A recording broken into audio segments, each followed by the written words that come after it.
Favourite serials இனி டிவிக்கு முன்பே சன் நெக்ஸ்ட் ஆப்ல ஜாலியா எல்லாருக்கும் முன்னாடியே பாருங்க. இப்பவே சன் நெக்ஸ்ட் ஆப்பை டவுன்லோட் பண்ணி சப்ஸ்கிரைப் பண்ணுங்க. அம்மா சொன்னது சரின்னு தோணுச்சு, அதான் உங்ககிட்ட அப்படி சொன்னேன்.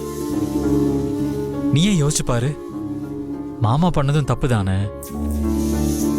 அவர் எப்படி அப்படி பண்ணலாம் பூங்குடி? இங்க பாரு, அம்மா நம்ம மேல வச்சிருக்கிற பாசத்தால் தான் அப்படி சொல்றாங்க. அதனால்தான் நானும் சத்தியம் பண்ணேன்னு சொன்னேன். இதுல என்ன தப்பு இருக்கு?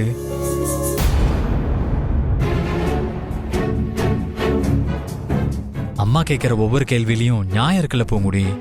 அதனால்தான். எப்பா சாமி, நானும் எங்க அப்பாவும் பண்றது எல்லாமே அநியாயம் தான். இந்த வீட்ல இருக்கிறவங்க பண்றது மட்டும்தான் நியாயம். போதுமா? ஏய், இப்ப நீ எதுக்கு இப்படி கோச்சுக்கிற? என் மனசுக்கு எவ்வளவு கஷ்டமா இருக்கு தெரியுமா? ஐயோ, மன்னிச்சிருங்க சாமி. உங்க மனச கஷ்டப்படுத்தினதுக்கு ரொம்ப ரொம்ப சாரி. ரொம்ப ரொம்ப சாரி. ஏய் பூங்குடி, நான் எந்த தப்புமே பண்ணல. நானும் அதை தானே சொல்றேன். நீங்க எந்த தப்புமே பண்ணல. இந்த வீட்ல இருக்கிறவங்களுக்குலாம் தப்பு பண்ணவே தெரியாது. எல்லா தப்பும் என்னாலதான் நடந்தது. நாங்கெல்லாம் தப்பு பண்றதுக்காகவே பிறந்தவங்க.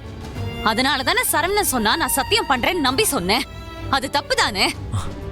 இல்ல பூங்குடி, அது வந்து. ஐயோ சாமி, போதும், என்ன விட்டுருங்க.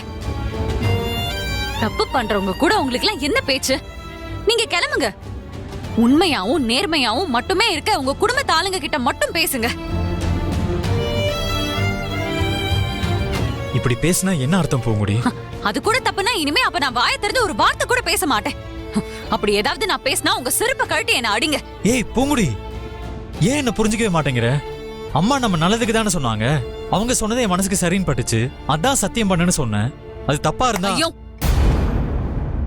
தயவு செஞ்சு என்ன விட்டுருங்க.